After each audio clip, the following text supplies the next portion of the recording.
आणि या घडीची एक मोठी बातमी आहे। सुनील केदार काँग्रेसचे आमदार होते। सुनील केदार यांची आमदारकी आता रद्द करण्यात आलेली आहे। नागपूर जिल्हा बँक घोटाळा प्रकरणामध्ये त्यांना शिक्षा सुनावण्यात आलेली आहे 5 दिवसांची आणि त्यानंतर सध्या त्यांच्यावरती रुग्णालयामध्ये उपचार सुरू आहेत। आणि हे सगळं प्रकरण पोलिसांनी विधानमंडळाकडे पाठवलेलं होतं आणि त्यानंतर आता ही कारवाई करण्यात आलेली आहे। सुनील केदार यांची आमदारकी रद्द करण्यात आलेली आहे।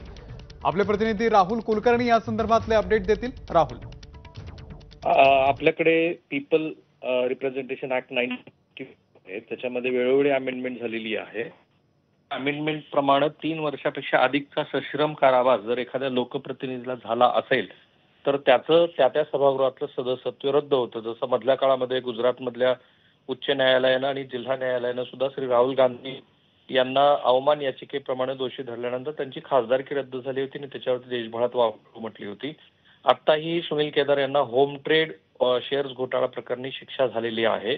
त्यांचा शिक्षेचा कालावधी 5 वर्षापेक्षा अधिकचा कालावधी आहे आणि हाच संदर्भ घेऊन महाराष्ट्र राज्य विधिमंडळानं सुनील केदार यांची सावनेर या मतदारसंघाचं ते प्रतिनिधित्व करतात, तर त्यांची आमदारकी रद्द केलेली आहे। या आमदारकीच्या शिक्षेच्या संदर्भात जर ते वरिष्ठ न्यायालयामध्ये गेले आणि तिथे जर त्यांच्या शिक्षेला स्थगिती मिळाली तर मग मात्र ती बहाल केली जाते, असं पूर्वी घडलेलं आहे। त्यामुळे हे बघावं लागेल की सुनील केदार हे उच्च न्यायालयामध्ये अपील करतात का, तुर्तास ते रुग्णालयामध्ये त्यांच्यावरती उपचार सुरू आहे। आणि एक गोष्ट लक्षात घ्यायला हवी की सुनील केदार यांच्या संदर्भात विविध न्यायालयामध्ये आणि पोलीस तपासामध्ये आणखी बरेच गुन्हे आहेत। जसं धाराशिव जिल्हा बँक आहे तर त्याचाही सुनावणी मुंबईमध्ये होणं बाकी आहे। एकूणच सुनील केदार यांच्यासाठी हा दुहेरी धक्का म्हणावा लागेल। निश्चितच।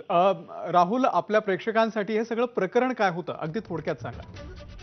2002च्या दरम्यान महाराष्ट्रातल्या विविध सहकारी बँकेतनं जे त्या बँकेच्या ठेवी होत्या त्या नॉर्थ ईस्ट मधल्या म्हणजे मेघालय आणि तत्सम राज्यातल्या रोख्यामध्ये गुंतवले गेले होते। त्या रोख्याच्या गुंतवलेल्या रकमेच्या बदल्यामध्ये श्री सुनील केदार आणि धाराशिव जिल्हा बँकेच्या तत्कालीन मंडळींना कमिशन मिळालं आणि प्रत्यक्षामध्ये ते जे रोखे आहेत ते रोखे सुद्धा विश्वासार्ह नव्हते।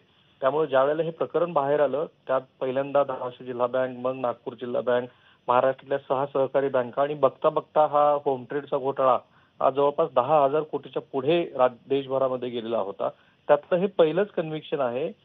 धाराशिव जिल्ह्यामध्ये सुद्धा या बँकेचे माजी संचालक दिवंगत पवनराजे निंबाळकर यांच्याही संदर्भात अशा स्वरूपाचे आरोप झालेले होते। बऱ्याच जणांच्या राजकीय कारकिर्दीला सुद्धा या होम ट्रेड घोटाळ्यामुळे मोठं ग्रहण लागलं आणि दुर्दैवानं 22 वर्षानंतर हा निवाडा आलेला आहे, ज्याची सर्वात मोठी शिक्षा माजी मंत्री विद्यमान आमदार सुनील केदार यांना झाली। राहुल, धन्यवाद या संपूर्ण माहितीबद्दल आणि या अपडेटबद्दल। तुषार कोहळे आपले प्रतिनिधी या संदर्भातले आणखी काही अपडेट देत आहेत। तुषार, निश्चितच सुनील केदार यांच्यासाठी हा मोठा धक्का मानला जात आहे, कारण की नागपूर जिल्हाच नाही तर विदर्भामध्ये एक मोठा राजकीय वलय सुनील केदार यांचा आहे। ज्या प्रकारे शुक्रवारला न्यायालयाने त्यांना शिक्षा सुनावली त्यानंतर असा एक अंदाज वर्तवला जात होता की त्यांची आमदारकी रद्द होऊ शकते आणि नागपूर पोलिसांनी तशा प्रकारचा अहवाल, त्यांना जी शिक्षा मिळाली तो अहवाल विधानसभा अध्यक्षांकडे पाठवला होता आणि मग नंतर अध्यक्ष यावर विचार करून निर्णय घेईल असं बोललं जात होतं। मात्र आपण बघितलं की तात्काळ लगेचच त्या संदर्भात निर्णय घेतला गेला आणि सुनील केदार यांची आमदारकी रद्द झाली। सध्या जर का आपण सुनील केदार यांच्या प्रकृतीचा विचार करायचा झाला तर मागच्या 48 तासापासून ते नागपूरच्या शासकीय वैद्यकीय महाविद्यालय व रुग्णालयामध्ये उपचार घेत आहे। विशेष करून त्यांना तीव्र मायग्रेनचा त्रास आहे, सोबतच त्यांचा जो ईसीजी आहे ईसीजी मध्ये देखील फरक आपल्याला पाहायला मिळत आहे। त्यामुळे डॉक्टरांनी त्यांना एंजिओग्राफी करण्याचा देखील एक सल्ला दिला होता। सध्या 3 डॉक्टरांचं पथक त्यांच्या प्रकृतीवर लक्ष ठेवून आहे। दर 2 तासांनी त्यांची प्रकृती तपासली जात आहे। जर का आपण बघितलं तर 28 तारखेला नागपूरमध्ये काँग्रेसची मोठी सभा होत आहे। सोनिया गांधी असेल, राहुल गांधी असेल, मल्लिकार्जुन खरगे असेल, हे देखील त्या सभेसाठी येत आहे आणि संपूर्ण देशातली राष्ट्रीय पातळीवरची ही सभा होत आहे। त्याचं नेतृत्वच सुनील केदार यांच्या खांद्यावर होतं। प्रदेशाध्यक्ष नाना पटोले जरी असले तरीही विदर्भातनं लोकांना आणणं, सभेचं नियोजन करणं इतकंच नाही तर जे मैदान सुचवलं ते देखील सुनील केदार यांनी सुचवलेलं होतं। त्यामुळे अशा परिस्थितीमध्ये सुनील केदारांवर ज्या प्रकारे आता त्यांना शिक्षा झाली, आमदारकी रद्द झाली, त्यामुळे एक मोठा राजकीय धक्का मानला जात आहे आणि आता ते प्रयत्न तर करणार आहे, कारण की त्यांच्या गोटातनं सांगितलं जात आहे की बेलसाठी ते अर्ज करणार आहे। कदाचित मंगळवारला नागपूरच्या जिल्हा सत्र न्यायालयामध्ये त्यावर सुनावणी देखील होईल। कदाचित तिथे दिलासा मिळाला नाही तर ते परत वरच्या न्यायालयामध्ये अपील करेल। मात्र सध्या तरी सुनील केदारसाठी हा मोठा धक्का मानला जात आहे। तुषार, धन्यवाद या माहितीबद्दल। हे प्रकरण सगळं नेमकं काय आहे ते आपण एकदा पाहूयात. 2001-2002 मध्ये नागपूर जिल्हा बँकेकडून खासगी कंपन्यांच्या मदतीनं सरकारी रोखे खरेदी करण्यात आले. मात्र या कंपन्यांकडून बँकेला खरेदी केलेले रोखे मिळाले नाहीत, ते बँकेच्या नावानं झाले नव्हते. रोखे खरेदी करणाऱ्या या खासगी कंपन्या दिवाळखोरीमध्ये निघाल्या.